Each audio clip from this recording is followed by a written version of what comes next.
लोगों ने देश के जो है रक्षा, हमारे जो है सेना के हेड को इन लोगों ने गली का गुंडा कहा था कि नहीं कहा? ठीक है, अब अभी इस पे बात नहीं होगी। शाही जी, शाही जी, शाही जी, जावेद जी, शाही जी, सुरजीत जी, 1.25 लाख पद खाली पड़े हैं, बढ़िए। इस तरीके से आरोप प्रत्यारोप करके क्या हासिल होना है?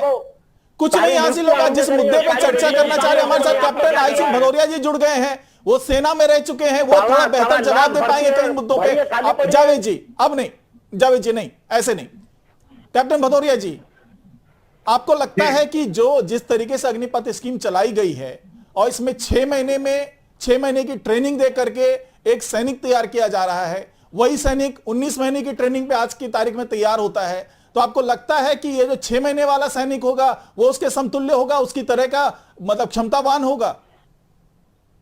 बिल्कुल, हमारे यहाँ जो बेसिकली ट्रेनिंग होती है वो 6 से 9 महीने की होती है जी, और उसमें हमें खास करके जो हथियार है वो चलाना सिखाया जाता है जी, बेसिकली जो डिसिप्लिन होता है वो सिखाया जाता है। मैं जो बुनियादी चीजें हैं वो हमारी 6 महीने में पूरी हो जाती है।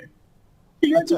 4 साल का जो गवर्नमेंट जो लेके आई है तो बहुत अच्छा एक है, खास करके उन युवाओं के लिए जो आर्मी में जाना चाहते हैं मगर कुछ टाउन में नहीं जा पाते, तो ये उनके लिए बहुत सुनहरा अवसर है।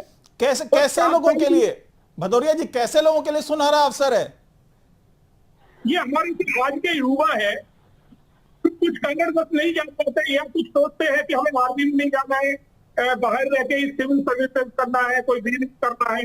मगर ये 4 साल की ट्रेनिंग लेने के बाद इनके अंदर एक कैपेबिलिटी होती वो नजर आएगी। दूसरी क्या हो कि उस डिसिप्लिन से निकल के आएंगे तो इनका एक अलग के ही चलने का, बोलने का, लोगों में बैठने का ये सब तरीका बदल जाएगा, क्योंकि आदमी के अनुशासन में रह के आएंगे। तो एक अनुशासन रहने वाला आदमी कभी भी सब जो है गलत रास्तों में नहीं जा सकता है।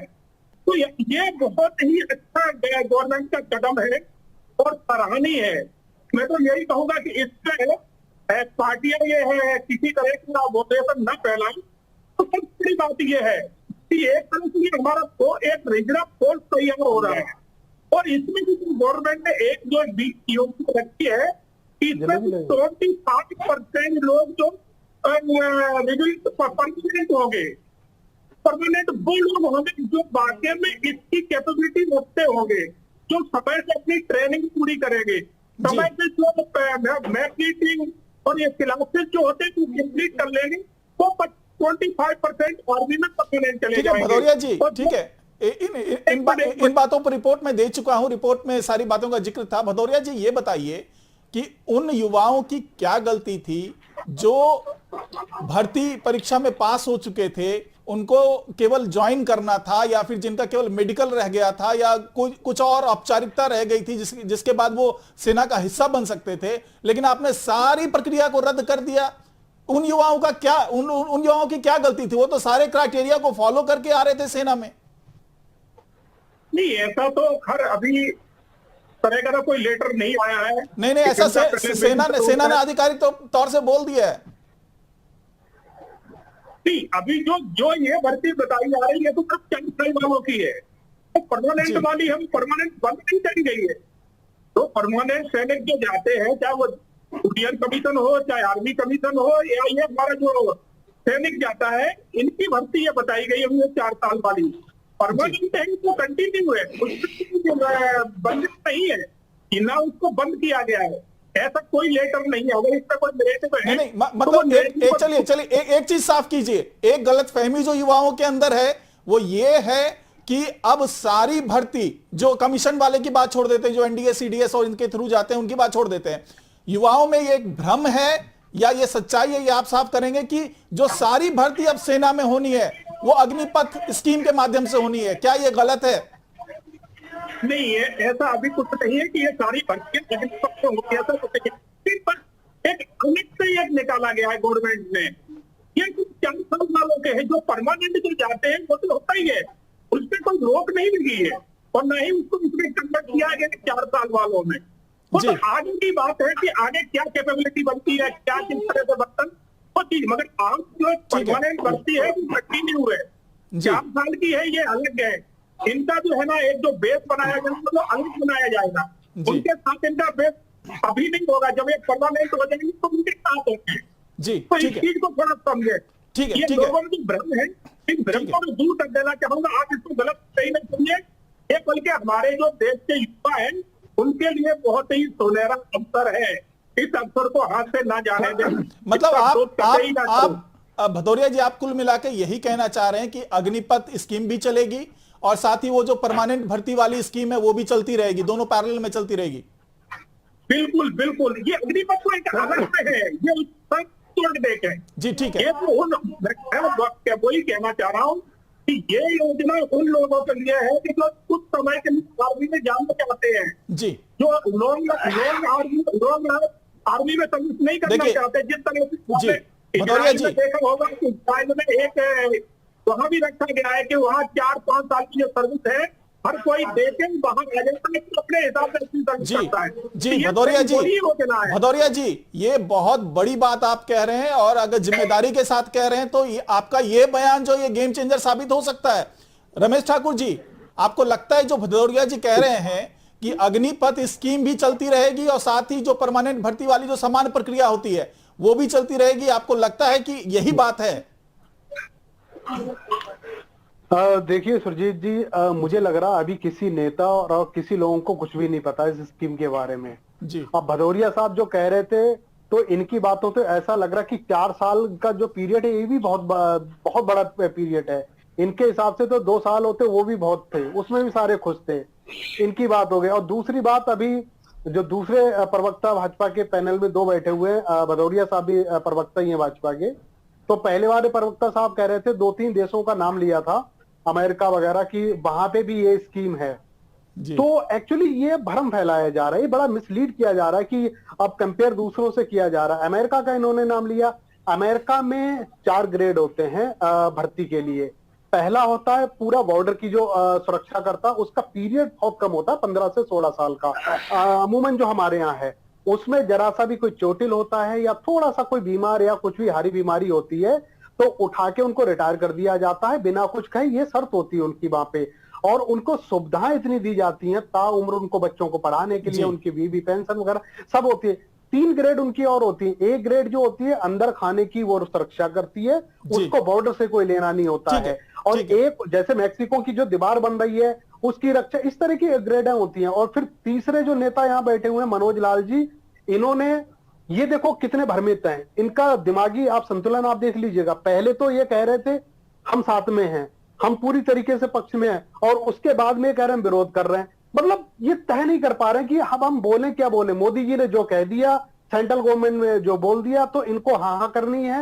एक गांव में जो आता था ना मदारी, कि चल मदारी चल मदारी, तो जैसे मदारी जो वो बंदर कूदता था उसके पीछे पीछे मदारी वो घंटी बजाता था।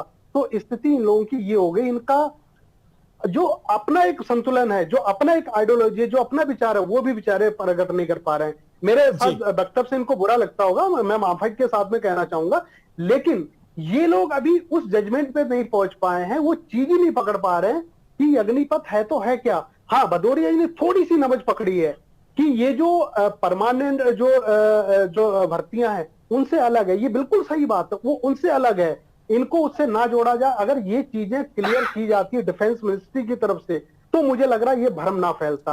और देखो कांग्रेस के पीछे थोड़ा सा कंप्लीट, कांग्रेस के पीछे पड़ जाते हैं बेचारे। और राहुल गांधी का तो इतना मतलब वो हो गया कि राहुल गांधी को बीच में इनको लेना ही लेना है। 2 बातें, एक तो राहुल गांधी को सीरियस नहीं लेते हैं, और सीरियस मुद्दे में उनका नाम जरूर ले लेते हैं। तो ये थोड़ा सा भ्रम तो मुझे लग रहा नहीं फैलाना चाहिए। यथा स्थिति है उससे आप बाकी करवाओ देश को। ठीक है, अश्विनी जी। जी सुरजीत जी, मैं आपको कहना चाहूंगा कि अभी ये बताइए, आपने तो भ्रमित और सब बता दिया, क्या आपने ड्राफ्ट पढ़ा है इसका? मैंने पहली कहा, मैंने नहीं पढ़ा है, मैंने पहले ही कह दिया। लेकिन तो जितना मोटा मोटा पढ़ा, इतनी मजबूत राय पहले वर्जन में क्यों दे दिया कि ये युवाओं के लिए बेकार है, यहाँ जो युवाओं का भला नहीं। बिल्कुल बेकार नहीं कहा, ना मैंने बेकार बताया और ना ही मैंने इसको गलत बताया। मैंने कहा इस ड्राफ्ट को बन जाने दो और इसको फायदे और नुकसान को हमें समझने की जरूरत है, ये मैंने कहा था। और शुरुआत में हंगामा हो रहा है, ये गलत है। अभी बच्चा पैदा हुआ है, इसको थोड़ा सा आगे बढ़ने दीजिए। जी। तो बड़ा होने दीजिए, जी। सब समझ सर में आ 4 जाएगा। साल का पीरियड आज अभी सर 4 साल का पीरियड है। 4 साल में एकदम कितना बड़ा करोगे, कितना क्यों? छोटा करोगे, क्योंकि पहले दिन से एकदम डे बड़ा वन से होगा। आपको नहीं, बताना नहीं, पड़ेगा। आप नहीं समझे, आप मेरा कहने का मतलब नहीं समझे। अभी ये आया है, अभी ड्राफ्ट को लागू नहीं किया गया, इस चीज को कि ड्राफ्ट दिखाया नहीं गया सरकारों। अभी क्या है, हर चीज अगर कोई भी कहीं भी भ्रमित होने वाली चीज है तो नहीं किया जाएगा। वहां पर तो सर सरकारों के नुकसान पास तो हो रहा सभी है, चीज, देश का नुकसान हो रहा है ना, वो चीजें नहीं बताई गई, नुकसान आगजनी हो भ्रमित रही है, कांग्रेसी कर ट्रेन रहे हैं। जला ठीक दिया है, गया, ठीक है, मैं ट्रेन मनोज जी की जला तरफ दिया रुख करेंगे। गया, लोग बाहर, ठीक है। ये नुकसान तो हो रहा है ना। ठीक है अश्वनी जी, कांग्रेस ठीक है, जिम्मेदार कौन कांग्रेस है? तो इसकी जिम्मेदारी कौन लेगा? रमेश जी वो जलाएंगे। ठीक है अश्वनी जी। मनोज जी, जब ये बात क्लियर कर दिया, भदौरिया जी ने भी कहा, अश्वनी जी भी कह रहे हैं कि जो परमानेंट, जो समान प्रक्रिया है, जो परमानेंट पोस्ट की बात होती है, तो वो तो चल ही रहा है, उसमें कहीं दिक्कत नहीं। ये तो एक ऑप्शन दिया गया अग्निपथ का, तो फिर आप क्यों भ्रमित हो रहे हैं? देखिए, हम कहीं से भ्रमित नहीं हो रहे हैं। जी जो ये अभी जो ये ड्राफ्ट की घोषणा हुई अग्निपथ की, जी उस घोषणा में ये पूरी तरह से एक चीज यही कहा गया कि अब सेना में जो बहालियां होगी वह इसके माध्यम से होगी। पार्टी ने आज इस पर निर्णय लिया, राष्ट्रीय अध्यक्ष ने इसे असंवैधानिक कहते हुए जी माननीय ये प्रधानमंत्री से ड्राफ्ट इस पर अपनी फैसला नहीं बात लेगा। करने को नहीं कहा। नहीं नहीं नहीं, ये ड्राफ्ट नहीं। भर्तियों का फैसला नहीं लेगा। ये आपने गलत सुन लिया, गलत पढ़ लिया। ये अग्निपथ जो है, नहीं, मैं ये ड्राफ्ट की जो बात- आगे वाले की उसका फैसला नहीं लेगा सर, इसको समझो आप। ये अलग चीज है, भदौरिया जी ने बता दिया, ये अलग है, अलग ही इसको मानो, ये अलग चीज है। जी, भ्रम भ्रम मैं यही है, वही युवाओं बता के रहा बीच में हूं भ्रम कि यही है। इसमें हम वही मैं बता रहा हूं कि ये दूसरी बात कि ये 4 सालों के लिए रखा गया है, उस पर पार्टी देगी। लेकिन आज जो परिस्थिति हुई है, अभी रमेश जी ने कहा कि हम ये है पीछे पीछे जाते हैं, तो इन्हें पता होना चाहिए कि हम सत्ता की परवाह नहीं करते हैं। ये केंद्र सरकार का फैसला है, हम उसके अंग जरूर हैं। हमने अपना विरोध उनके ऊपर प्रकट किया है कि हम ये इसमें संशोधन की जरूरत है, और हमें पूर्ण विश्वास होता है ठीक है। कि जिस भी मामले में हम जाते हैं वहां अगर हमारे संशोधन पर विचार किया जाता है तो हम जी। अपनी बात कहने के लिए सक्षम है। हम ठीक है। कोई उनके पीछे पीछे रहते हैं, ऐसी कोई बात नहीं ठीक है मनोज जी। जहां देश के हित में जो आपकी पूरी हमें पार्टी लगता विरोध है, में समय की कमी है मनोज जी, समय की कमी है, विरोध जल्दी में है। जल्दी अपनी बात को कंक्लूड कीजिए। ठीक है भदौरिया जी, आप कुछ कहना चाह रहे हैं कम शब्दों मैं में? इनको मैं ये बताना चाहूंगा